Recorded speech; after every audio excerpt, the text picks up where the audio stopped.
I stood frozen in the corner of the banquet hall, the shimmering crystal chandelier overhead seeming to mock my sense of isolation. Napa Valley, with its endless vineyards and the sweet aroma of wine in the air, was supposed to be the place where I would celebrate my younger brother, Ethan. His wedding to Olivia Bennett, the golden girl of a prestigious family, was held at the most luxurious resort in the region. But now, this opulent banquet hall was no longer a place for congratulations. It had become a battlefield, and I, Michael, was merely a witness to the unraveling of our family. The lilting strains of the violin abruptly ceased. The room fell deathly silent. Hundreds of guests, clad in expensive tuxedos and sparkling evening gowns, turned their eyes to the center of the hall. Olivia, the bride in her resplendent wedding gown, glared at Ethan with eyes brimming with hatred. She had just learned the truth. Ethan didn't love her. He only wanted her family's wealth. Slowly, she removed her wedding ring and flung it to the floor. The faint but sharp sound of metal striking wood echoed through the room like a death knell for a marriage that had never truly begun. I am Michael, 35 years old, a software engineer living in Chicago with a small apartment and a simple life. That day was a significant one. I wore a navy blue suit with a carefully knotted silk tie. I drove through the winding roads of Napa Valley, the late afternoon sunlight glinting off the endless vineyards. The scent of dry grass and ripe grapes mingled in the air, a reminder that I was in a place meant for extravagant dreams. But in my heart, there was only a heavy feeling. I had come to attend the wedding of Ethan, my younger brother, to Olivia Bennett, the golden girl of the region's most prestigious family. I wanted to bless him, to be the devoted older brother I had always been. But deep down, I knew I was stepping into a world where I didn't belong. The resort came into view, a white stone castle with soaring columns and shimmering glass windows. I parked the car, handed the keys to the valet, and stepped into the grand lobby. The space was filled with the fragrance of white roses and polished wood. Persian rugs stretched beneath my feet, leading to the banquet hall where hundreds of guests were gathering. The sound of laughter, clinking wine glasses, and the lilting strains of a violin filled the air. This was Ethan's world, lavish, glamorous, and with no place for me. I felt out of place here. I didn't belong to the conversations about stocks or real estate that the guests were engrossed in. I didn't have Ethan's grand ambitions or the powerful connections of our parents. I just wanted my family to see me, even if only once. Ethan, 30 years old, was the star of the family. He always knew how to shine, with a confident smile, sharp eyes, and a way with words that made everyone take notice. He worked at a venture capital firm, securing multi-million-dollar deals, and now he was about to marry Olivia Bennett. The Bennett family owned a wine empire with mansions in Napa and bank accounts that someone like me could only dream of. Ethan had once told me in a rare moment of candor that Olivia was his golden ticket. At the time, I thought he was joking. Now I wasn't so sure. I entered the reception area where a gold-embossed sign listed the guests' names. I looked for mine, Michael Harper. It wasn't there. I asked a young staff member in uniform, a girl with a polite smile. "Oh, Mr. Harper," she said, her voice slightly hesitant. "Your seat. It's in the auxiliary area near the hallway. I'll show you the way." I nodded, suppressing the pang in my chest. The auxiliary area. Of course. As I passed through the main hall, I saw my mother, Caroline, in an emerald silk gown, chatting with a group of women. She was beaming, as if this were the happiest day of her life. My father, Charles, stood beside her, holding a glass of wine, nodding along with some tycoon. They didn't see me. I didn't expect them to. I was used to being invisible to my family. I thought about the years growing up with Ethan. He was always the center of attention. The spoiled younger brother, praised for everything from his grades to the way he played soccer. I, on the other hand, was the reliable one. My mother once said she never had to worry about me because I always knew how to manage. But the truth was, I didn't want to manage alone. I wanted to be seen, to be loved, the way they loved Ethan. When I reached the auxiliary area, I saw a few small tables pushed against the wall near the coat check. No fresh flowers, no candles, just plain white tablecloths. I sat down looking into the main hall through a glass door. There, Ethan was shaking hands with guests, his smile radiant as the sun. Olivia stood beside him, her wedding gown sparkling, her eyes gentle yet sharp. They were the perfect picture, and I was a blur outside the frame. I told myself not to care. I was here for Ethan, for the family. But as I looked at the lavish tables in the main hall adorned with white roses and crystal chandeliers, I couldn't stop the aching feeling. I had hoped, even if just this once, that my family would see me as part of them. But today, like every other day, I was just an outsider. I sat at the small table, my fingers tracing the edge of the tablecloth, trying to focus on the glass of water in front of me. The sound of the violin from the main hall drifted over, mingling with the laughter and chatter of the crowd. Through the glass door, I saw my mother adjusting Olivia's shawl, her eyes tender as if she were looking at her own daughter.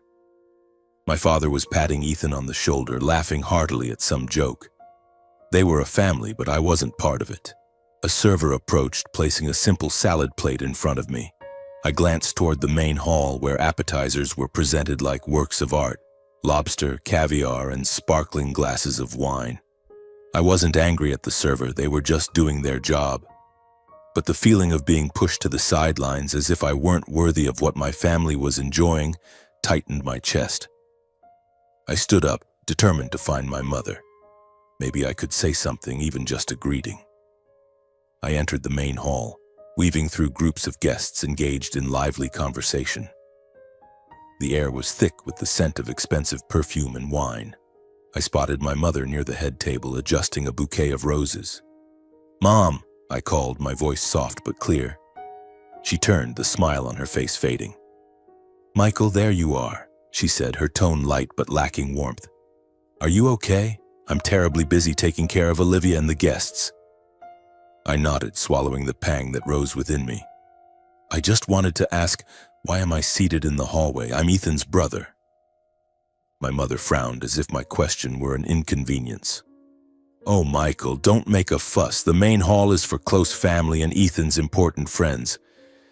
You know he needs to make a good impression on the Bennetts." She turned away, resuming her work with the flowers as if I were no longer there. I stood frozen, her words hitting me like a slap. Close family, wasn't I close family? I turned and caught my father's eye. He was talking to an older man, but when he saw me, he gave only a slight nod, signaling me not to interrupt. I felt like a child abandoned in the middle of a crowd. With a final resolve, I sought out Ethan. He was standing near the gift table, laughing with a group of friends. "Ethan," I called, pushing past a few people. He turned, his smile fading when he saw me. "Michael, what's up? You look way too stressed." "I'm seated in the hallway," I said bluntly, my voice low but firm. "Near the coat check. You think that's okay?" Ethan burst out laughing as if I'd just told a joke. "My God, are you serious? Be grateful you were invited at all. You know how important today is for me." He clapped me on the shoulder, then turned back to his friends as if I were just a passing breeze. I stood there, humiliation crushing my chest. I wanted to scream, to tell him that I was his brother, that I had sacrificed so much to keep this family together. But I said nothing. I returned to my table, sat down and stared out the window. The vineyards outside were still beautiful, but they couldn't soothe the bleeding wound inside me. I returned to the small table near the coat check, the light from the main hall filtering through the glass door, casting shimmering fragments onto the water glass in front of me. The laughter and violin music still echoed, but they felt distant, as if they belonged to a world I could never touch. I gazed outside, where the Napa Valley vineyards stretched under the glow of the sunset, and suddenly memories flooded back. Not joyful ones, not the evenings playing catch with Ethan or the times Mom baked cookies for us both. The memory that came was a deep, sharp, and painful cut. I remembered my 30th birthday 5 years ago. I had hoped even just a little that my family would remember. I didn't need a party or expensive gifts, just a dinner, a phone call, or even a hug. But that day, our house was aglow with lights and laughter, not for me. Ethan had just been promoted at his venture capital firm, and our parents decided to throw a grand party to celebrate him. They invited his friends, colleagues, and even neighbors I'd never spoken to. The dining table overflowed with fresh flowers, roasted beef, and expensive wine, all for Ethan. I sat in the corner of the living room holding a glass of water, watching everyone raise their glasses to toast my younger brother. Mom rushed by, carrying a tray of pastries, her smile radiant. "Michael, can you help me bring this out?" she said, not once meeting my eyes. I nodded, did as she asked, like a spare part in the house I grew up in. When the party was nearly over, I mustered the courage to ask her, my voice small as if afraid to intrude. "Mom, it's my birthday today. Did everyone forget?" She paused, still holding a dishcloth, her eyes flickering with brief confusion. "Oh, Michael, I'm so sorry. We were so busy, it slipped my mind." She smiled as if it were a minor oversight. "Happy birthday, sweetheart. I'll make it up to you later." But there was no later. 2 days later, I received a text from her, brief and cold. "Happy birthday, was too busy and forgot." No explanation, no phone call. I texted back, trying to keep my tone light. "Mom, I'm a bit sad that no one remembered." She replied immediately, but each word felt like a knife. "Michael, don't be so sensitive. Ethan needs support. He's under a lot of pressure in his career. You're always stable. I don't worry about you." Stable. That word pierced my heart, leaving a wound that never healed. I was stable, so I didn't need to be loved. I was stable, so I didn't deserve to be remembered. That memory wasn't the first. When I graduated college, my parents arrived late because Ethan had a basketball game. When I got a promotion at my software company, they nodded briefly, then turned to brag about Ethan's latest $1 million deal. I was always in the background, the stable one who didn't need attention. But I wasn't stable. I was lonely, in my own family. I looked back at the banquet hall where Ethan was laughing with the guests. He was still the center of it all, as he had been for years. I wondered if he ever realized how much I had sacrificed. The times I stepped back, the times I stayed silent so he could shine. But today, sitting at this table, surrounded by the cold distance of my family, I knew the answer. He never noticed. And perhaps he never cared. I stood up, taking a deep breath. I didn't want to be here anymore. I didn't want to keep being Ethan's shadow or the family's afterthought. I would find him, say my final words, and leave. Napa Valley was beautiful, but it wasn't a place for me. I wove through the crowd in the banquet hall, dodging curious glances and polite smiles. The violin's lilting melody continued, but it couldn't drown out the pounding of my heart in my chest. I spotted Ethan near the gift table, laughing heartily with an older man, likely a business associate. His smile was radiant, confident, as if the entire world was in his grasp. I paused, took a deep breath, and approached. "Ethan," I called, my voice just loud enough for him to hear. He turned, his smile fading slightly when he saw me. "Michael, what's up now?" His tone was light, but I could hear the undercurrent of impatience. "I need to talk," I said, looking him straight in the eyes. "Privately." Ethan frowned but nodded, gesturing for me to follow. We left the main hall, stepping into a quiet corner near the hallway, where there were only a few velvet-upholstered chairs and a window overlooking the vineyards. The sunset bathed the space in golden light, but it did nothing to ease the heaviness inside me. "What's this about, man?" Ethan asked, crossing his arms, his tone slightly mocking. "Don't tell me you're still mad about the seating arrangement. Seriously?" I looked at him, the younger brother I had once loved and protected. But now I saw only a stranger. "I'm leaving, Ethan," I said, my voice hoarse but clear. "I don't belong here. I just want to say a few things before I go." Ethan scoffed, shaking his head. "Leaving? Are you kidding? This is my wedding, Michael. You can't just walk out because you feel hurt." He emphasized hurt as if it were a punchline. I didn't respond. I gazed out the window where the vineyard stretched like a promise of peace I'd never known. "Ethan," I continued, my voice slow and deliberate, Marrying Olivia is a big step. The Bennetts aren't like us. They have money, power, and expectations. If you want to fit in with them, you need to be sincere. Don't try to play games because they'll see through it. And Olivia, she's smart. She deserves respect. Ethan burst out laughing, the sound so loud it startled me. Sincere?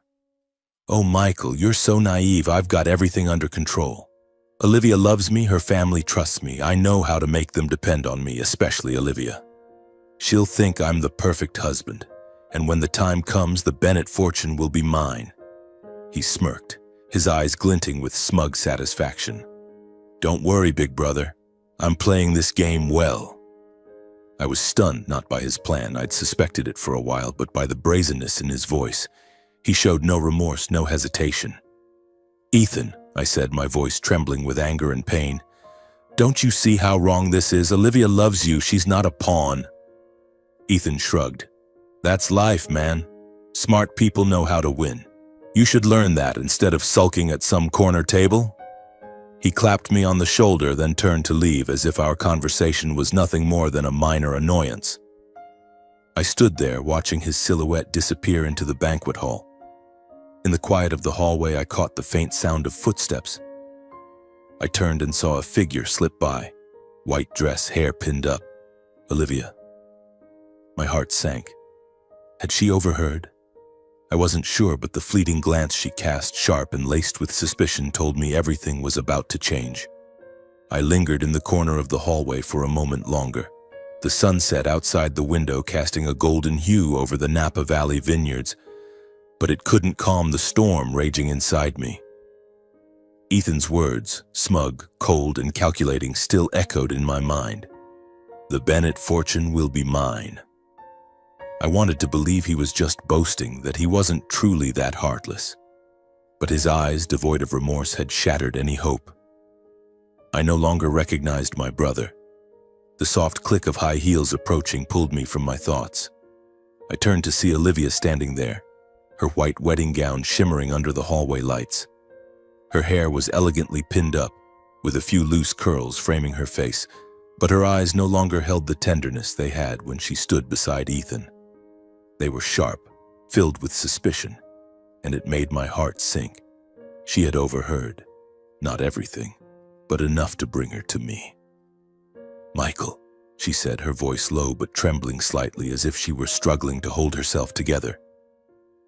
I need you to tell me the truth. What did Ethan say to you? About me, about my family? She stepped closer, her hands clenched, her gaze locked onto mine as if searching for the truth in every breath I took.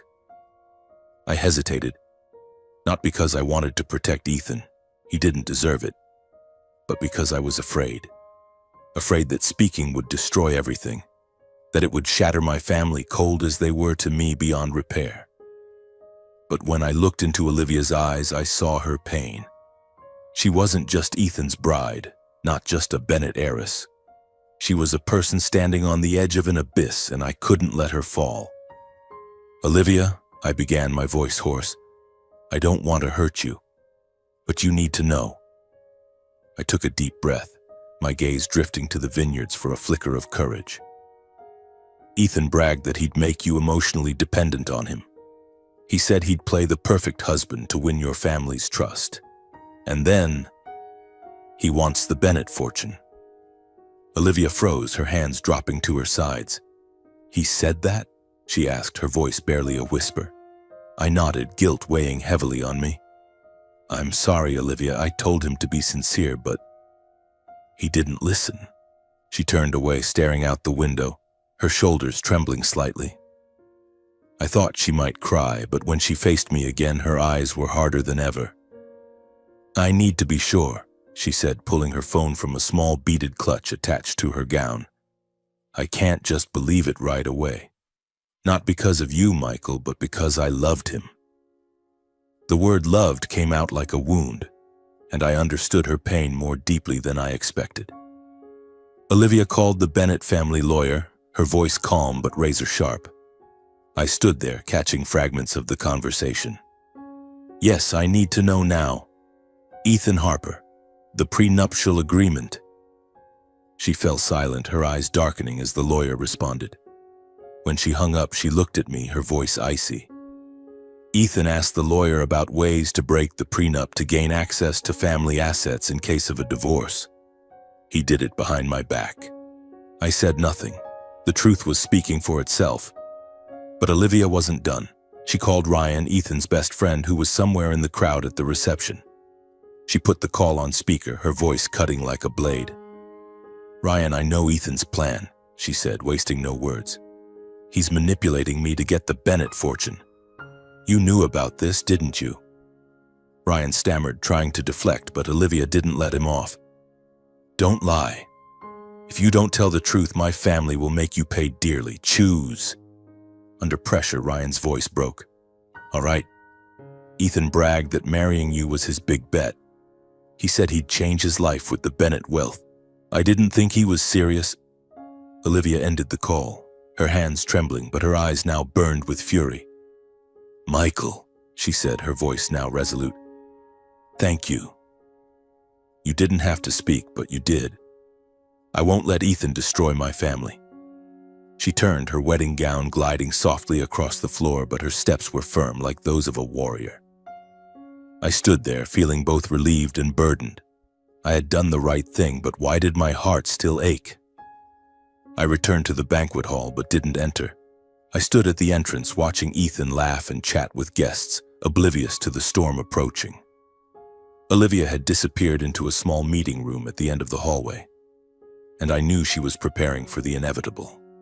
I wanted to leave, to walk away from it all, but a part of me was still tethered to this family, even though they had never truly seen me as one of them. An hour later, I was summoned to a small meeting room in the resort. The heavy wooden door closed behind me, sealing off the opulent sounds of the banquet hall outside. Inside, the dim golden light cast a soft glow on a long wooden table. Olivia sat at the head, her wedding gown still shimmering, but her eyes now burned with righteous anger. Ethan stood in the corner, arms crossed tightly, his face flushed. My mother, Caroline, sat beside my father, Charles, both looking as though they'd been dragged into a nightmare. I stood near the door, not sitting, feeling like an outsider in my own story. "Michael," Olivia said, her voice calm but razor-sharp. "Tell us what you heard Ethan say." She looked at me, not with suspicion, but with a trust I had never received from my own family. I took a deep breath, my gaze flickering to Ethan. He shook his head as if to stop me, but I didn't falter. "Ethan said he would make Olivia dependent on him to manipulate her and her family," I said, my voice hoarse but clear. "He bragged about playing the perfect husband to win their trust, then taking the Bennett fortune." Each word landed like a hammer, and I saw my mother cover her face, my father bowing his head. Ethan lunged forward, pointing at me. "You're lying. You're jealous of me, Michael. You've always been jealous." His voice cracked, not with pain, but with fury. Olivia raised a hand, silencing him. "Enough, Ethan," she said, pulling a short recording from her clutch. The call with Ryan. Ryan's voice echoed, repeating Ethan's boast about his big bet.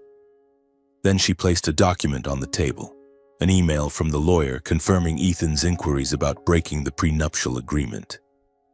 My mother sobbed, but not for Olivia or me. "Ethan, how could you do this?" she asked, her voice trembling.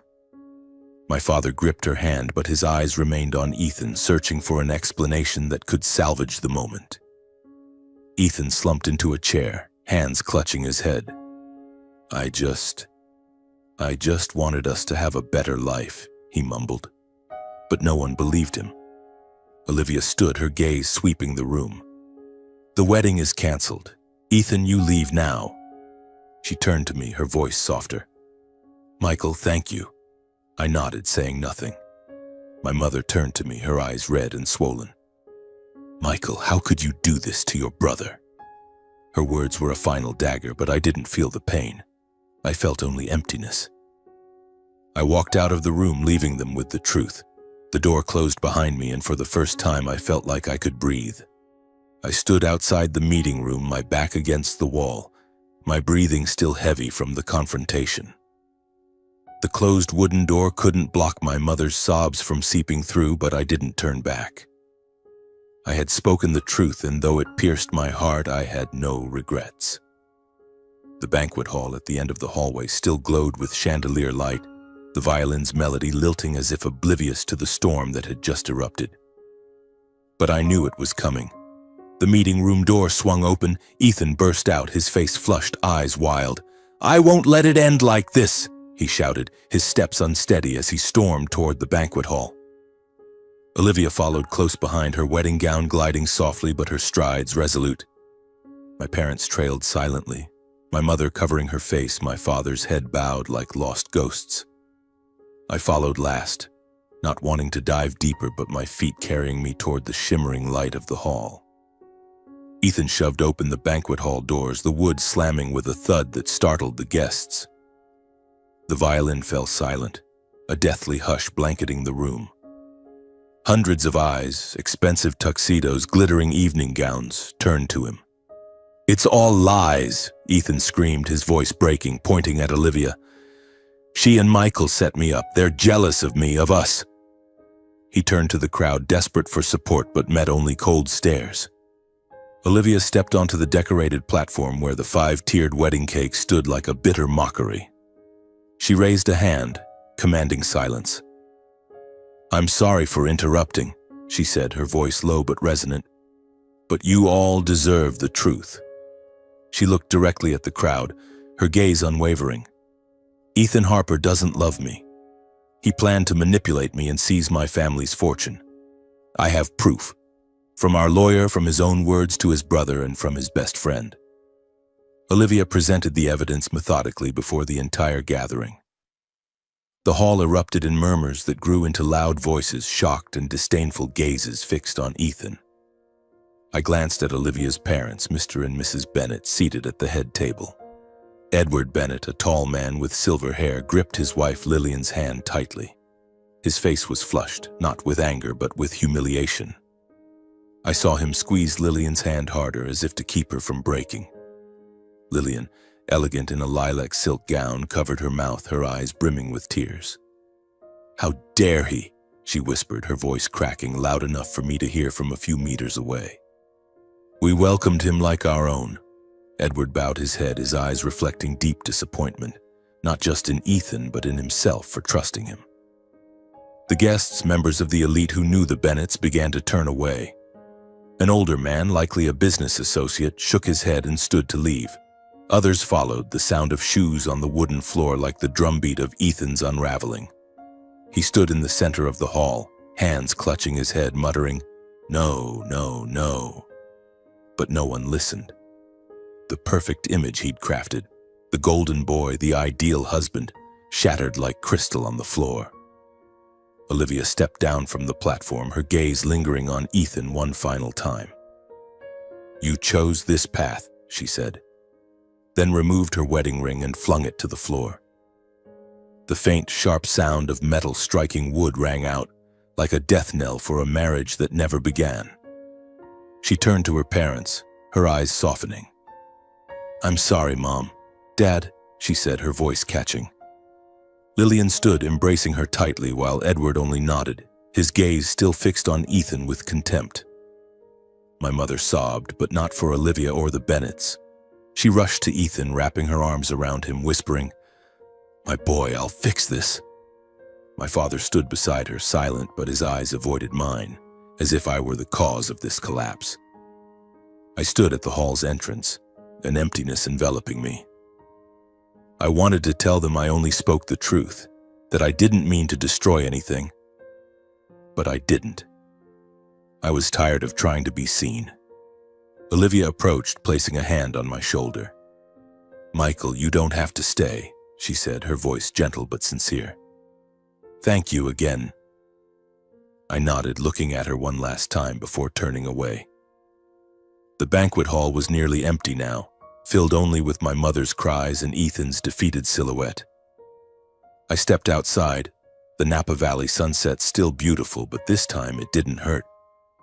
It felt like a promise of a new beginning. A week later, I sat in my small Chicago apartment, the light from the window spilling onto the old wooden table. The sound of traffic outside filtered in, but it didn't bother me like it used to. This apartment, with its plain white walls and bookshelves stuffed with novels, had once been my escape from the world. But now, it was home, a place where I was beginning to learn how to live for myself. The phone on the table buzzed incessantly. My mother had called for the 10th time that day, leaving long, pleading voicemails. "Michael, how could you do this to Ethan? He's falling apart. We're family. You can't turn your back on us." I listened to one message, then deleted them all. My father texted too, his words brief but cutting. "You've disappointed me." I stared at the screen, my finger hovering over the block button, but I only turned the phone off. I was tired of their accusations, tired of apologizing for telling the truth. I stood and opened an old wooden box tucked under the bed. Inside were family keepsakes, a photo of Ethan and me playing catch as kids, a card from my mother when I graduated, my father's old basketball medal. I had once cherished them as proof that I belonged to them. But now, each item only stirred old wounds. I packed them back, locked the box, and shoved it into a corner of the closet. I didn't need them anymore. I didn't need memories that reminded me I was never important enough. I thought about Ethan. News had spread quickly in Napa Valley's elite circles. He'd been fired from his venture capital firm. No one wanted to work with someone branded a manipulator.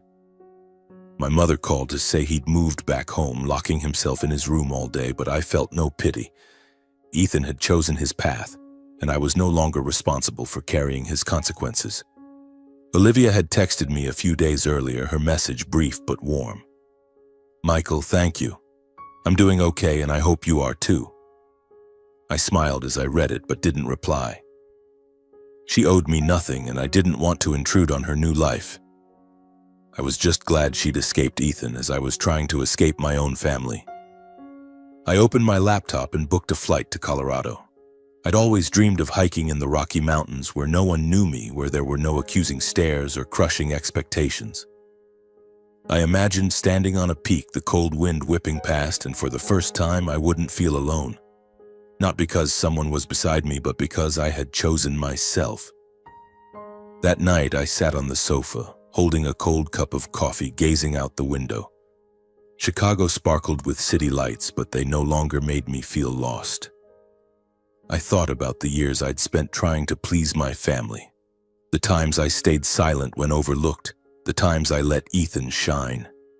I had thought it was love, duty, but now I understood that love isn't sacrificing yourself for recognition. Love is being seen, being respected, and if your family can't offer that, they aren't family. I stood and opened the window. The cool night air rushed in, carrying the scent of rain and exhaust. I breathed deeply, feeling like I was truly breathing for the first time in my life. I didn't need my mother's approval, my father's pride, or Ethan's acknowledgement. My worth wasn't tied to what they thought of me. It was here in my heart, in the steps I was about to take. I closed the window, turned off the light, and went to bed. For the first time in years, I slept soundly, free of dreams or worries. Colorado was waiting, and I knew it was just the beginning. I used to think family was everything, the place you belonged, where you found love and comfort. But I was wrong. Family doesn't always mean respect or understanding. Sometimes they're the ones who hurt you the most, not with actions, but with indifference.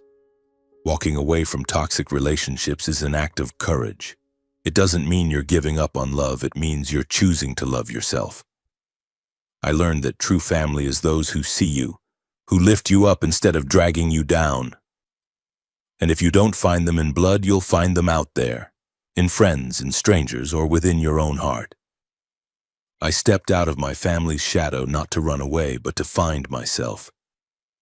Colorado was the first stop, but the real journey was living a life where I didn't need anyone to validate my worth. Sometimes the best way to heal is to walk away, and I was ready.